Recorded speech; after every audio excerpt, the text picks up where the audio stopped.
आज की प्रेस वार्ता में भारतीय जनता पार्टी की ओर से स्वागत है। आज इस प्रेस वार्ता के साथ ही मेरे बंगाल दौरे का दूसरा दिन समाप्त हो रहा है और आज मेरा दौरा भी समाप्त हो रहा है। सबसे पहले कुछ दिनों पहले हमारे राष्ट्रीय अध्यक्ष के बंगाल दौरे के वक्त तृणमूल कांग्रेस के कार्यकर्ताओं ने जिस प्रकार से उन पर हमला किया था, भारतीय जनता पार्टी इसकी निंदा करती है और व्यक्तिगत तौर पर मैं भी इसकी निंदा करता हूं। हम भारतीय जनता पार्टी के सभी कार्यकर्ता मानते हैं कि लोकतंत्र में सभी को अपनी आवाज उठाने का हक होना चाहिए, जनता तक अपनी आवाज पहुंचाने का हक होना चाहिए और शासन में होते हैं उनकी ये जिम्मेदारी होती है कि वो सुनिश्चित करें कि सभी राजनीतिक दल अपनी बात को जनता तक पहुंचा पाए। और मैं मानता हूं कि भारत के सबसे बड़े दल भारतीय जनता पार्टी के अध्यक्ष पर यह हमला केवल भारतीय जनता पार्टी के अध्यक्ष पर हमला नहीं है, बंगाल के अंदर लोकतंत्र की जो व्यवस्था है उस पर हमला है और इसकी संपूर्ण जिम्मेदारी तृणमूल कांग्रेस की सरकार की है, तृणमूल कांग्रेस के कार्यकर्ताओं की। सत्ता का अहंकार जब सर पर चढ़ जाता है तब इस प्रकार की घटनाएं आकार लेती हैं। मैं आज इस प्रेस वार्ता के माध्यम से तृणमूल कांग्रेस के सभी नेताओं को बताना चाहता हूं कि आप कोई गलतफहमी में मत रहिए कि इस प्रकार के हमले से भारतीय जनता पार्टी की गति रुकेगी, भारतीय जनता पार्टी का कार्यकर्ता रुकेगा और भारतीय जनता पार्टी अपने कदम पीछे ले लेगी। जितना इस प्रकार की हिंसा का वातावरण बनाएंगे, भारतीय जनता पार्टी और मजबूती के साथ बंगाल के अंदर अपने आप को मजबूत करने के लिए परिश्रम करेगी। हिंसा का जवाब हिंसा नहीं हो सकता, मगर भारतीय जनता पार्टी के कार्यकर्ताओं ने तय किया है हिंसा का जवाब हम लोकतांत्रिक तरीकों से देंगे और आने वाले चुनाव में इस सरकार को परास्त कर कर हम दिखाएंगे। मित्रों, मेरे लिए चिंता का विषय यह भी है कि हमला होने के बाद जो प्रतिक्रिया आनी चाहिए थी राज्य की मुखिया की ओर से, वो प्रतिक्रिया भी नहीं आई और एक प्रकार से तृणमूल कांग्रेस के नेताओं के जो बयान थे वो बयान इसका समर्थन करते हुए इस प्रकार से हुए, वो ज्यादा चिंता का विषय है। जहां तक बंगाल का सवाल है, बंगाल के अंदर पहले कई बार मैंने कहा है, मैं आज इसकी डिटेल में नहीं जाऊंगा, परंतु मैं उल्लेख इसका जरूर करना चाहता हूं कि राजनीतिक हिंसा चरम सीमा पर है। 300 से ज्यादा भारतीय जनता पार्टी के कार्यकर्ताओं की हत्याएं कर दी है और उसकी जांच में तनिक भर भी 1 इंच भी प्रोग्रेस कहीं पर दिखाई नहीं पड़ता है। भ्रष्टाचार भी चरम सीमा पर है। साइक्लोन के राहत का जो पैसा देना होता है, भारत सरकार जो भेजती है, उसमें भी सत्ताधारी दल ने अपने कार्यकर्ताओं का उपयोग कर कर बेफाम भ्रष्टाचार किया। मोदी जी ने गरीबों के लिए खाना भेजा कोरोना के काल में 9 महीने तक, उसके पूरे की पूरी बोरियां गायब हो गई, गरीब भूखा रहा। इसकी जिम्मेदारी किसकी है? क्या सत्ता में है? उनकी नहीं है। हाई कोर्ट ने दखल करनी पड़ती है, सीएजी के स्पेशल ऑडिट के लिए ऑर्डर करने पड़ते हैं। और क्या डर है सीएजी के ऑडिट से? क्यों इसके खिलाफ सुप्रीम कोर्ट में जाना पड़ता है? अगर कोई चोरी नहीं हुई है तो कहना चाहिए हम सीएजी के ऑडिट के ऑर्डर का स्वागत करते हैं। क्यों भागा जा रहा है सीएजी के ऑर्डर से? इसलिए भागा जा रहा है कि भ्रष्टाचार हुआ है। भ्रष्टाचार की जानकारी भी है जो सत्ता में है, मगर अपनों ने किया है तो उस पर बोलने के लिए कुछ है नहीं। अपनों ने किया है इसलिए पकड़ने के लिए हिम्मत नहीं है। जब परिवारवाद चलता है राजनीति में, तब इसी प्रकार की घटनाएं एक के बाद एक आकार लेती हैं। मित्रों, बंगाल के अंदर भारतीय जनता पार्टी का तैयारी का जो अभियान है, उसमें 2 दिन से मैं बंगाल में हूं। कल भी मैं एक बहुत बड़ी रैली में गया था। तृणमूल कांग्रेस, टीएमसी और कांग्रेस पार्टी से बहुत सारे नेताओं ने भारतीय जनता पार्टी ज्वाइन करी। श्री शुभेंदु अधिकारी ने भी भारतीय जनता पार्टी ज्वाइन करी। मैं शुभेंदु अधिकारी का हृदय से स्वागत करता हूं भारतीय जनता पार्टी में। और हमारा मानना है कि अन्याय के खिलाफ जहां पर भी सार्वजनिक जीवन के, राजनीतिक जीवन के अच्छे कार्यकर्ता आवाज उठाने के लिए भारतीय जनता पार्टी को अपना प्लेटफॉर्म बनाना चाहते हैं, उन लोगों ने भारतीय जनता पार्टी में आना चाहिए।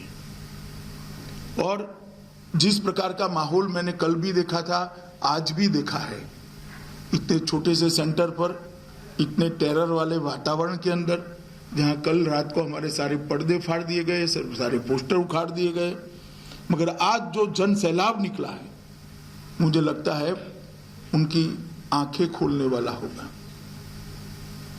शायद ही इतने छोटे सेंटर पर इस प्रकार का भव्य रोड शो हुआ होगा।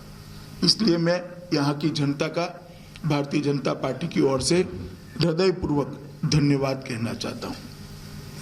मित्रों, जब हम आजाद हुए तब देश के जीडीपी के अंदर लगभग 1/3 हिस्सा बंगाल का हुआ हो, और आज वो घटकर नीचे नीचे नीचे चला गया है।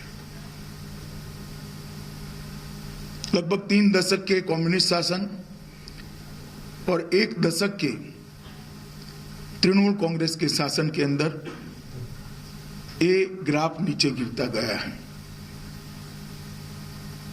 अब ना कम्युनिस्ट विकल्प है, ना तृणमूल कांग्रेस विकल्प है। बंगाल को आगे ले जाना है तो मोदी जी का पूर्व उदय का जो मिशन है, पूर्व को, देश के ईस्टर्न हिस्से को वो जो ग्रोथ इंजन बनाना चाहते हैं, इसी के साथ ही बंगाल की जनता हमारा सहयोग दे, ये मैं विनती करने आया हूं। हमारा संकल्प है कि मोदी जी के नेतृत्व में हम बंगाल को फिर से एक बार सोनार बांग्ला बनाने की दिशा में आगे बढ़ेंगे। जब देश आजाद हुआ, इंडस्ट्रियल प्रोडक्शन में बंगाल का योगदान 30% था। आज जो गिरते गिरते 3.5% रह गया है। मैं पूछना चाहता हूं ममता दीदी और कम्युनिस्ट पार्टी को, कौन जिम्मेदार है इसके लिए? 30% से 3.5%। मित्रों, जहां पर रोजगारी का सवाल है, सेटिस्फेक्शन रेशियो 27% था पहले 1960 में, आज वो 4% पर पहुंच गया। 27% से 4%। ये जो गिरावट है, इसके लिए कौन जिम्मेदार है? प्रति व्यक्ति आय 1960 में महाराष्ट्र की प्रति व्यक्ति आय से 105% ज्यादा थी, लगभग 2 गुना थी बंगाल की, और आज महाराष्ट्र से आधी भी नहीं रह गई है। कौन जिम्मेदार है इसके लिए? 1960 से लेकर आज तक किसका शासन रहा, वो बंगाल की जनता अच्छे तरीके से जानती है। 1960 में बंगाल भारत के सबसे अमीर राज्यों के में शुमार हुआ करता था, 1 नंबर या 2 नंबर या 3 नंबर। आज वो बहुत नीचे गिरता हुआ दिखाई पड़ता है। कौन जिम्मेदार है उसके? एक जमाना था कि बंदरगाहों पर की आवाजाही 42% बंगाल में होती थी। आज देश की आवाजाही के लगभग 10% तक बंगाल रह गया है। कौन जिम्मेदार है इसके लिए? 1950 के दशक में देश की फार्मा इंडस्ट्री में लगभग 70% फार्मास्यूटिकल प्रोडक्ट्स का प्रोडक्शन बंगाल में होता था, जो आज गिरकर 7% रह गया है। 70% से 7%। कौन जिम्मेदार है इसके लिए? पंजाब का और बंगाल का जूट उद्योग बहुत महत्वपूर्ण था, जो रोजगारी भी देता था, किसानों को भी संबल प्रदान करता था। जूट उद्योग भी आज बहुत सारी जूट मिलें बंद है और कागज पर चल रही है। इसके लिए कौन जिम्मेदार है, मैं इसको पूछना चाहता हूं। प्रति व्यक्ति आय में बढ़ोतरी में 2018-19 के देश के 32 राज्यों में बंगाल 22वें स्थान पर खड़ा रह गया है। कौन जिम्मेदार है इसके लिए? प्रति व्यक्ति आय स्थिर मूल्यों पर 18-19 की, पहले मैंने जो कहा करंट प्राइसेस पर कहा, अब मैं स्थिर मूल्य पर कहता हूं, देश के 32 राज्यों में 24वें स्थान पर है। मुझे मालूम है तृणमूल तुरंत ये आंकड़ों को चैलेंज करेगी। मेरा इनको दावा है कि आप एक स्थान तय कर दीजिए, मेरा युवा मोर्चा के अध्यक्ष आपके लिए चर्चा के लिए तैयार है। वो आकर आपको चर्चा कर देगा कि आंकड़े कहां से आए। 24वें स्थान पर आप आ गए। मित्रों, भारत के सकल घरेलू उत्पादन में 2011-12 में 6.03 पर पहुंच गए, जो मैंने पहले कहा कि 30% पर थे। उद्योग क्षेत्र के वृद्धि के संदर्भ में पश्चिम बंगाल 32 राज्य और केंद्र शासित प्रदेशों में 20वें स्थान पर है और CAGR इसकी 5.74% पर सीमित रह गई। सेवा के क्षेत्र में वृद्धि के मामले में सिर्फ 5.8% रह गई। विकास दर और 28वें स्थान पर 32 राज्यों में है। राज्य के स्वयं के राजस्व की वृद्धि में, राज्य की आय की वृद्धि में 2011-12 और 19-20 के बीच लगभग 31 राज्यों में से वो 16वें राज्य पर हैं। 2020 से 21 के राज्य के बजट में दिए गए ऋण का अनुमान करें तो कोई भी बच्चा जन्म लेता है वो 50,000 के ऋण के साथ बंगाल में जन्म लेता है। और कई राज्यों में ऋण ज्यादा हो सकता है, इससे भी ज्यादा हो सकता है, मगर वहां डेवलपमेंट हुई है। रोड के किलोमीटर कम हो रहे हैं, गड्ढे में सड़क है या सड़क में गड्ढा है मालूम ही नहीं पड़ता है, बिजली की क्वालिटी खराब है। तो ये ऋण क्यों बढ़ रहा है? डेवलपमेंट करने के लिए कोई ऋण ले तब तो मैं समझ रहा हूं। मित्रों, प्रत्यक्ष विदेशी निवेश में बंगाल की हिस्सेदारी 2011 में भी 1% ही थी। इसमें कम से कम कटौती नहीं हुई है, नीचे नहीं गया क्योंकि नीचे जगह ही नहीं है। 2020 में वो 1% पर भी रहा है, बहुत बड़ा अचीवमेंट है क्योंकि नीचे कोई आंकड़ा ही नहीं बचा है। PSC के लिए राष्ट्रीय मानकों की दृष्टि से पब्लिक हेल्थ प्राथमिक स्वास्थ्य केंद्र में 58% कम है। CSC कम्युनिटी हेल्थ सेंटर, इसमें 36% की कमी है। अस्पताल में 1000 लोगों की बेड की संख्या में स्थिति बेहद निराशाजनक है। वो आंकड़े में बंगाल 23वें स्थान पर देश में है। 1000 लोगों के बीच में जितने बेड होने चाहिए इसके आंकड़े में। प्राथमिक स्वास्थ्य केंद्र के डॉक्टरों के लिए लगभग 39% स्थान खाली है। स्पेशलिटी और सर्जन के लगभग 87% स्थान खाली है, 87% स्थान खाली है। और सड़क निर्माण की मैं बात करना नहीं चाहता, बात बहुत लंबी हो जाएगी, मगर उसमें भी अच्छा खासा डिटोरिएशन है। शहरी विकास में जो हमने ग्रांट भेजी है उसका भी खर्चा नहीं हो पा रहा है। शिक्षा के अंदर 90% प्राथमिक स्कूलों में डेस्क नहीं है। लगभग 30% से ज़्यादा स्कूलों में पर्याप्त क्लासरूम नहीं है। 10% स्कूलों में इलेक्ट्रिसिटी कनेक्शन नहीं है। 56% स्कूलों में टॉयलेट नहीं है। और प्रति 1 लाख की जनसंख्या पर 13 कॉलेज ही है। 13 डिग्री कॉलेज है, जो देश में बंगाल 32 स्थानों में से 28वें स्थानों पर है। ये बंगाल की शिक्षा का हाल है। इस सब में कहीं पर भी नंबर 1 नहीं आता है।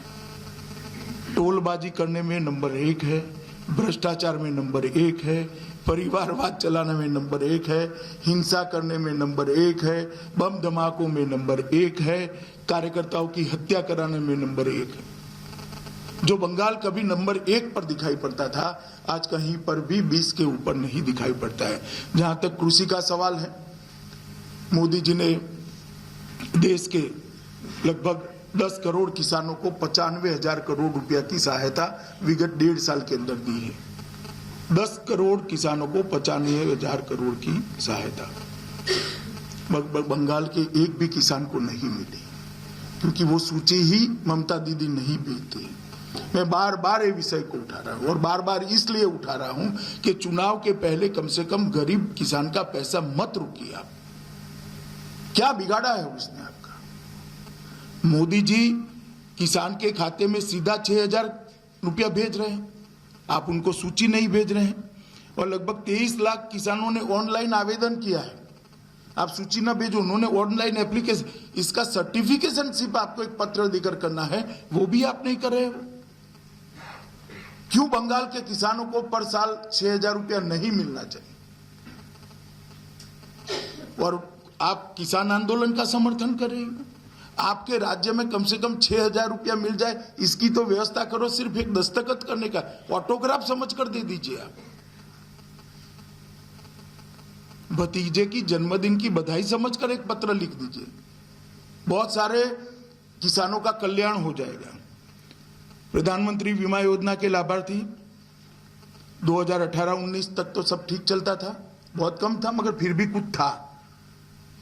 19-20 में शून्य है। क्यों? क्योंकि चुनाव आ रहा है। प्रधानमंत्री फसल बीमा का फायदा यहां मिलना नहीं चाहिए, वरना मोदी जी लोकप्रिय हो जाएंगे। स्वास्थ्य सेवाओं की मैंने बात करी है। ये बंगाल की सिंचाई, बंगाल शायद मीठे जल की उपलब्धि वाला, पर हेड में चर्चा कर रहा हूं, प्रति व्यक्ति मीठा जल की उपलब्धि देश में सबसे समृद्ध राज्य है। फिर भी इरिगेशन 55% पर सिमटा हुआ है। 55%। इसको बहुत बढ़ा सकते हैं। और किसानों की मासिक औसत आय के मामले में नाबार्ड का जो 16-17 का सर्वे उपलब्ध है, इसके हिसाब से 29 राज्यों में आप 24वें राज्य पर बंगाल ठहरा हुआ है। 29 राज्यों में 24वें स्थान। तो सुजलाम सुफलाम भूमि मानी जाती थी। इस सफल सरकार का जो दावा कर रही, इसलिए मुझे ये सब बताना, न करते तो शायद मैं भी न बताता, मगर मैं बंगाल की जनता को आज बताने आया कि हर क्षेत्र के अंदर क्या हुआ है। स्वास्थ्य के 5 लाख रुपए हर गरीब को मिलते हैं। गरीब के घर में कोई बीमारी आ जाए, बड़ा ऑपरेशन आ जाए, 5 लाख रुपए तक का स्वास्थ्य का खर्चा भारत सरकार उठा रही है। यहां पर ये योजना अमल नहीं हो रही है। क्यों नहीं हो रही है? गरीबी तो इतनी है क्योंकि इस योजना के साथ केंद्र सरकार का नाम जुड़ा हुआ है। फेडरल स्ट्रक्चर के सम्मान करने का यह तरीका है क्या? इसके कारण आप आपके राज्य के मतदाताओं का, आपके राज्य के गरीबों को अन्याय करेंगे, और कब तक ये चलेगा? आप चिंता मत करिए ममता दीदी, ये चुनाव के साथ ही समाप्त होने वाला है, क्योंकि आपकी सरकार जाने वाली है। यहां पर फिर से एक बार भारतीय जनता पार्टी की सरकार आनी। मित्रों, मां, माटी और मानुष का जो नारा लेकर निकले थे, तुष्टीकरण, तानाशाही और तोलबाजी में अटक कर रह गए। आज दूर दूर तक मां, मिट्टी और मानुष का नारा दिखाई नहीं पड़ता है। एक फैमिली पार्टी बनकर तृणमूल कांग्रेस रह गई है। 10 करोड़ बंगाल की जनता की चिंता करने बजाय मेरे भतीजे की चिंता कर कर उसको एक बार मुख्यमंत्री बना देते हैं तो बहुत बड़ा बंगाल का उद्धार हो जाएगा। ये थियरी पर जब राज्य की मुखिया चलती है तो इसी प्रकार के परिणाम आते हैं। गत प्रेस कॉन्फ्रेंस में भी मैंने कहा था कि 3 खतरनाक ट्रेंड भारत की राजनीति में बंगाल ने सेट किए हैं। एडमिनिस्ट्रेशन का संपूर्ण राजनीतिकरण कर दिया गया है, राजनीति का संपूर्ण अपराधीकरण कर दिया गया है और भ्रष्टाचार को इंस्टीट्यूशनलाइज कर दिया गया है। ये तीनों ट्रेंड लोकतंत्र के लिए और जनता के लिए बहुत खतरनाक है। अतः मैं बंगाल की जनता को करबद्ध निवेदन भारतीय जनता पार्टी की ओर से करता हूं कि हमारे कार्यकर्ता एक परिवर्तन का अभियान लेकर चले, अन्याय का एक अभियान लेकर चले हैं। आप कृपया इनके साथ जुड़िए, परिवर्तन करने में हमारी सहायता करिए। नरेंद्र मोदी को आपका आशीर्वाद दीजिए और बंगाल को सोनार बांग्ला बनाने का हमारा जो अभियान है उसमें आप लोग हमारे साथ जुड़िए। विकास के मुद्दे पर मैंने आज इसलिए कंसंट्रेट करा है कि ममता दीदी ने अभी बहुत थ्रस्ट दिया था कि हमारे यहाँ बहुत अच्छा चल रहा है। अब मैं कहां से आता हूं, मैं कैसा दिखता हूं, ये सब बातों में जाए बगैर सारी चीजों का जवाब मैं मानता हूं तृणमूल कांग्रेस ने बंगाल की जनता को देना चाहिए। मुद्दे से ध्यान भटकाने का प्रयास नहीं करना चाहिए। और फिर से एक बार बंगाल की जनता को मैं इतना ही भरोसा दिलाना चाहता हूं कि चाहे हमारे कार्यकर्ताओं पर कितने जानलेवा हमले हो, हमारे अध्यक्ष जी पर कितना भी बड़ा हमला हो, बंगाल के भले के लिए भारतीय जनता पार्टी अपने अभियान से 1 इंच भी पीछे हटने वाली नहीं है। ये हमारा कमिटमेंट है और हम एक अच्छे शासन देने का बंगाल की जनता को वादा करते हैं। धन्यवाद। अब आप सवाल पूछ सकते हैं। कौन करेगा भी?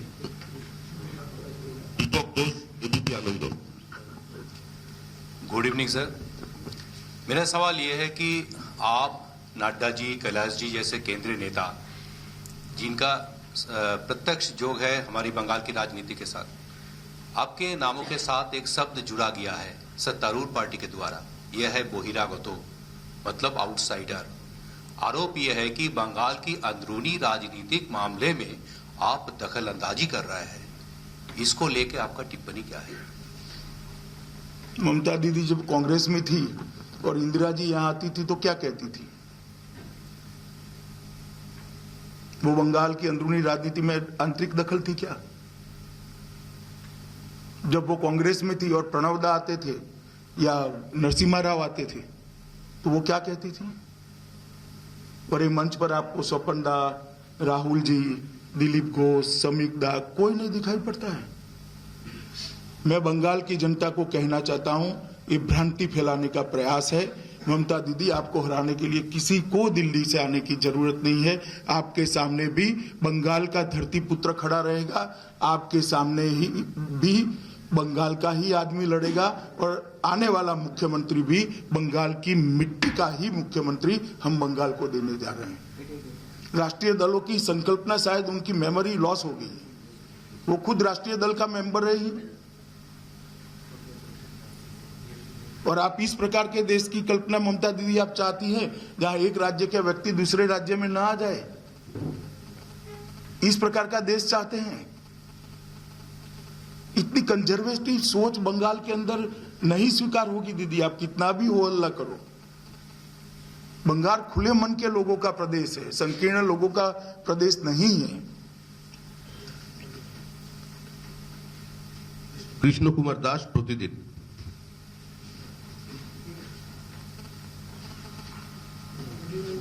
मैं भी आप जो हाथ खड़े करते हैं उसमें से ही बुलाओ। Good evening sir. आप तो आपका सरकार लास्ट 6 साल सीमांत सुरक्षा में बहुत काम किया है, लेकिन बांग्लादेश को जो सीमांत सुरक्षा है इस बारे में आपका क्या चर्चा है, क्या प्लानिंग है, क्या हम लोग जानना चाहता है? नहीं, देखिए पैनिक जैसी कोई स्थिति नहीं है, परंतु सीमा सुरक्षा सिर्फ बॉर्डर के 6 किलोमीटर की पट्टी के माध्यम से नहीं हो सकती। एक इकोसिस्टम होता है, कलेक्ट्रेट का, डिस्ट्रिक्ट एसपी का, स्टेट गवर्नमेंट का, जब तक पूरा इकोसिस्टम घुसपैठ के बारे में सीरियस नहीं होता है, घुसपैठ रुक नहीं पाती है। और मैं नहीं मानता कि तुष्टीकरण के आधार पर, अपीसमेंट के आधार पर चलने वाली ये तृणमूल कांग्रेस की सरकार घुसपैठ रोक सकती है। घुसपैठ केवल और केवल भारतीय जनता पार्टी रोक सकती है बंगाल में। बताइए आप। शांतनु चौधरी। रहने दो, मैं करता हूं वेट।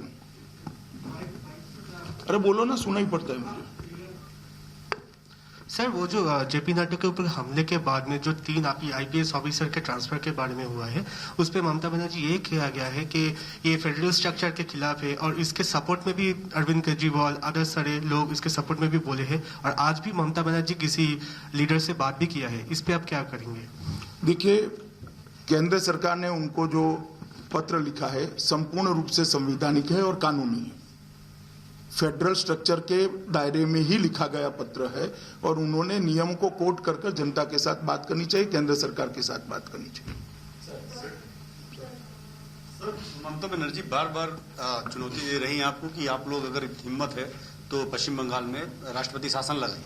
क्या आपको लगता है कि राष्ट्रपति शासन लगाने जैसी स्थिति है पश्चिम बंगाल में? शायद वो सिंपैथी गेन करने के लिए कह रही है। आप इस पचड़े में मत पड़िए। ये केंद्र और राज्य के बीच का मामला होता है, गंभीर प्रकार की बात होती है। कोई प्रेस कॉन्फ्रेंस में राष्ट्रपति शासन के फैसले नहीं होते। बताइए। My question is, Bengal is a bordering state and CA is a very important issue here because there are a lot of legal as well as illegal migrants. So the first question is, sir, when will the CA rules will be framed? And the second question is, sir, your famous talk about the chronology. आप chronology समझ लीजिए, CA and then a nationwide NRC. We haven't heard about it. मैं बता देता हूँ।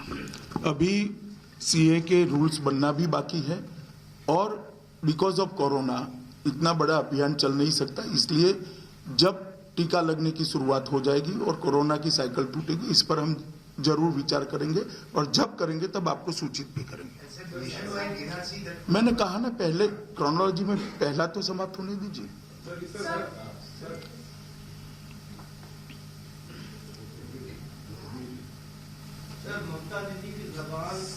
एक minute भैया, बोलो, सुनाई पड़ता है।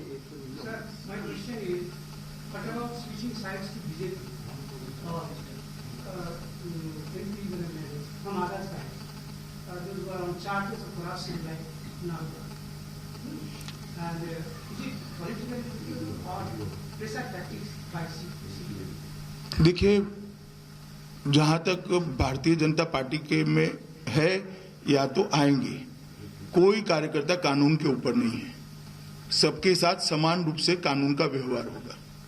भारतीय जनता पार्टी में ज्वाइन करने से कानून के मर्यादा के कोई ऊपर नहीं उठता है, इसको इस दृष्टि से नहीं देखना चाहिए। सर, तृणमूल कांग्रेस के पुराने चेहरे अभी भाजपा के नए चेहरे हैं, तो सर आप लोगों को फर्क कैसे समझाएंगे? देखिए, भारतीय जनता पार्टी बहुत पुरानी पार्टी है और तृणमूल कांग्रेस में सवाल नेतृत्व के अप्रोच का है। मैं मानता हूं सबके भतीजे राजनीति में नहीं है, आप मेरी बात समझ पाते होंगे।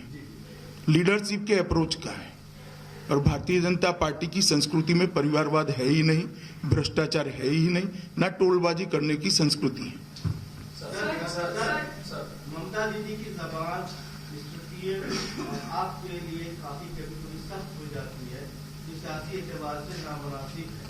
आप ऐसे बड़े भाई उनको क्या पॉलिटिकल एडवाइस देना चाहते हैं? मेरा काम उनको एडवाइस देना नहीं है, चुनाव में हराना है। सवाल है, जिस तरीके से कल हमने देखा शुभेंदु अधिकारी के अलावा कई ऐसे तृणमूल के विधायक ने बीजेपी ज्वाइन किया, अटकलें लगाई जा रही है कि क्या बंगाल में सरकार चुनाव से पहले ही गिर जाएगी? हमारा ऐसा कोई प्रयास नहीं है। ममता दीदी अपना कॉन्स्टिट्यूशनल आयुष से उनकी सरकार पूरा करे, हमारी बहुत शुभकामनाएं हैं उनको। सर, मैं दिल्ली से सर, मेरे 2 सवाल हैं। पहला, आप मिदनापुर से लेकर देवभूमि तक कल 2 दिन पे रहे हैं और आपने यहाँ की भीड़ देखा, जब सभा किया यहाँ पे, इस भीड़ से आप बंगाल के मूड का क्या आकलन करते हैं? सवाल नंबर 2 है सर, कि पिछली बार के चुनाव में भी आप लोगों ने बहुत मेहनत की, आप बंगाल को एक लंबे अरसे से देख रहे हैं, पिछली बार आपको सकारात्मक परिणाम नहीं मिले थे, इस बार किस परिणाम की अपेक्षा कर रहे हैं और ये आंकड़ा कहाँ जा करके है? मैंने कहा ना, हम 200 से ज्यादा सीट जीतेंगे और पूर्ण बहुमत की भारतीय जनता पार्टी के। ऐसा जी बोलिए।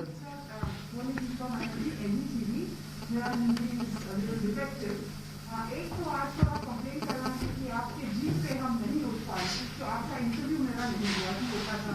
अगर आप 2 मिनट मुझे चलिए, दूसरी बात है, प्रश्न है कि कल भी आपने कहा ये बात और आज भी आपने प्रेस कॉन्फ्रेंस के बाद अभी कहा है कि पश्चिम बंगाल का जो मुख्यमंत्री होगा वो भूमिपुत्र होगा।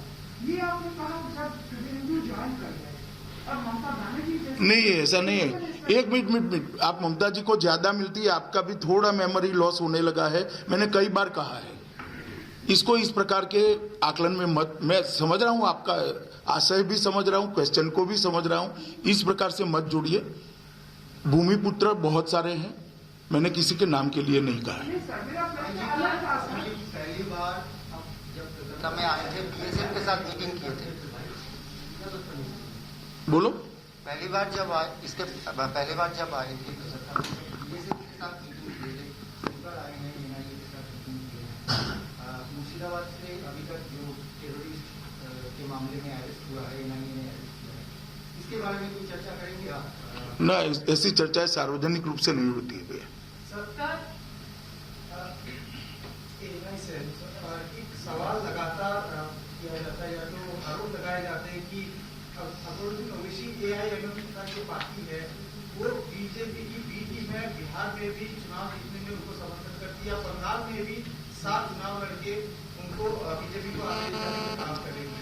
क्या कहना है आपने? कोई मूर्ख ही ऐसी बात मानेगा, मैं आपको नहीं कह रहा।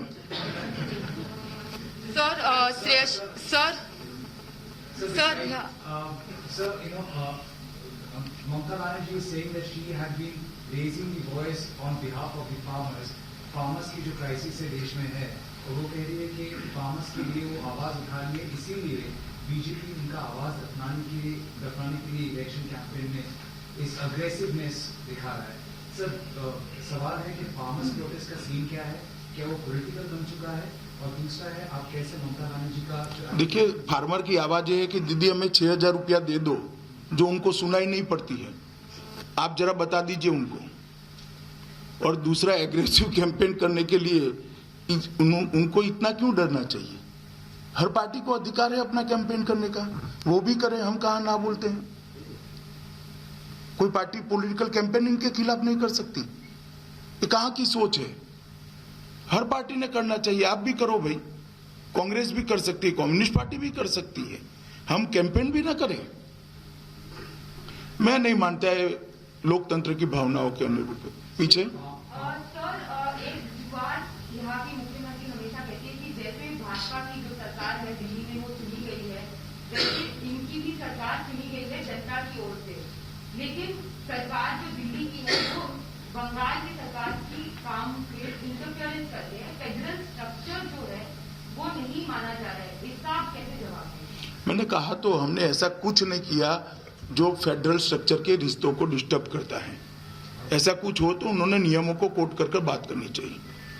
पल्लवी, जो आप जब परिवर्तन की बात कर रहे थे स्पीच में, आपने कहा कि लोगों के पास आप जब जाते हैं आप कहते हैं कि नरेंद्र मोदी को वोट कीजिए और परिवर्तन लाइए, इस बार उनको चांस दीजिए। फिर आप कहते हैं कि जो सीएम होगा भाजपा का वो इसी भूमि से होगा। क्या इलेक्शन से पहले हम मान सकते हैं कि आप अनाउंस कर देंगे नेम जिसके नाम पर फिर वोट गिरे? अगर तय हो जाएगा तो अनाउंस कर देंगे। पार्लियामेंट्री बॉडीज के निर्णय करता है, मैं व्यक्तिगत तौर पर नहीं कर सकता। सर मुझे पीटीआई सर, ये फार्मर्स से आपने कहा कि हम बात करना चाहते हैं, तो नेक्स्ट दौर की बातचीत हम कुछ एक्सपेक्ट कर सकते हैं आने वाले दिन? मैं 2 दिन से आया हूं, मगर कुछ तय हुआ है वहां पर। नरेंद्र सिंह जी के साथ बातचीत का कोई समय तय हुआ है, कल या परसों का, मुझे एग्जैक्ट जानकारी नहीं। जहाँ भी जाते हैं तो जो सबसे ज्यादा आपकी रैली में लाउड स्लोगन मिलता है वो जय श्री राम। आपको लगता है कि वो बाकी जगह वो स्लोगन मंदिर के साथ जोड़ा जाए, यहाँ वो स्लोगन टीएमसी को टारगेट करने का ज्यादा? नहीं, ये देखिए, स्लोगन कोई नेता या पार्टी नहीं बना सकती, जनता बनाती है। और ये सवाल आपने जनता को पूछना चाहिए।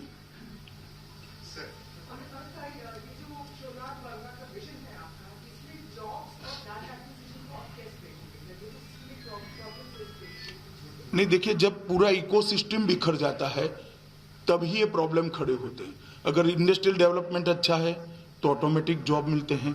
अगर एजुकेशन ठीक है तो लड़के राज्य के बाहर जाकर, लड़कियां राज्य के बाहर जाकर भी जॉब लेती है। अगर इन्वेस्टमेंट आता है तो जॉब जनरेट होती है। अगर पोर्ट ढंग से काम करते हैं, पोर्ट के अंदर दादागिरी नहीं होती है, लॉ एंड ऑर्डर ठीक होता है, पोर्ट के अंदर माल की आवाजाही होती है तो ऑटोमेटिक जॉब जनरेट होते हैं। मेरा कहने का मतलब ये है कि इकोसिस्टम अगर कोई सरकार ठीक कर लेती है तो अपने आप जॉब जनरेट होते हैं। और मुझे भरोसा है कई राज्यों में परिवर्तन आए हैं, यहाँ पर भी आए हैं, जो 80 आएगा। 80 के दशक में जो बीमारू राज्य माने जाते थे आज वो बीमारू नहीं है, तो यहाँ पर भी परिवर्तन हो ही सकता है। जी,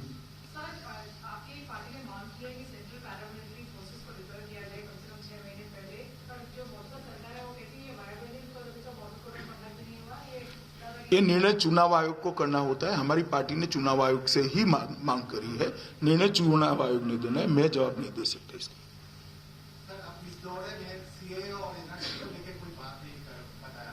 ये अंतिम दौरा नहीं है, आप क्यों इतने उतावले होते हो?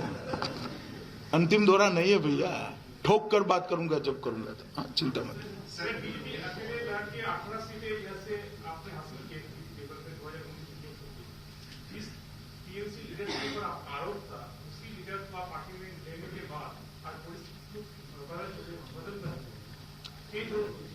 देखिए, मैंने पहले भी कहा कि भारतीय जनता पार्टी में नेतृत्व जो है वो अगर ठीक है तो किसी भी प्रकार की गलत चीजें चल नहीं सकती हैं, ये हम मानते हैं।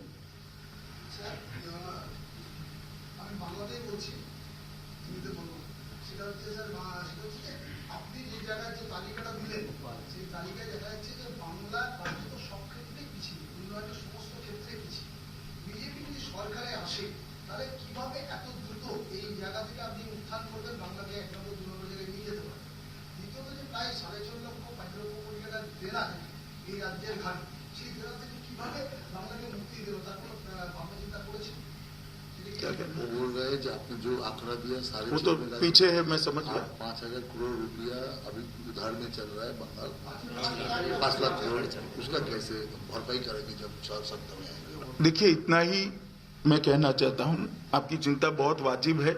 जो सत्ता में आएंगे उनके लिए भी चिंता का ही विषय है, परंतु नहीं बदल करेंगे तो और गड्ढा 5 की जगह 10 लाख हो जाएगा, क्या करोगे? कम से कम कोई बढ़ाने न वाला तो आ जाए और गड्ढा भरने वाला आ जाए। गड्ढा कितना गहरा है वो तो वहां बैठेंगे, जो नए चुनकर आएंगे वो बैठेंगे तब मालूम पड़ेगा, परंतु नक्की सकारात्मक दिशा में वातावरण जाएगा और स्थिति सुधरेगी।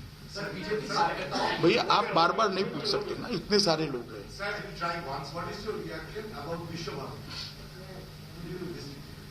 इसमें रिएक्शन क्या है? देश का हर नागरिक विश्व भारती में मौका मिले तब जाना चाहिए। मैं भी गया,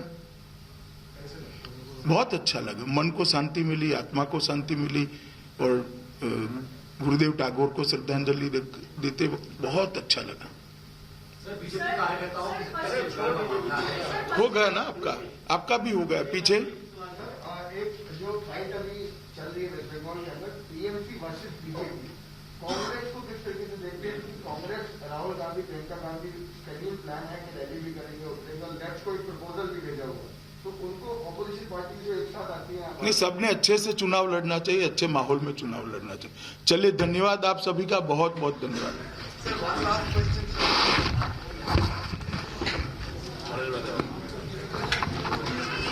अभी तो आप सुन रहे थे अमित शाह को, जो कि दीदी के गढ़ बंगाल में है और रोड शो के बाद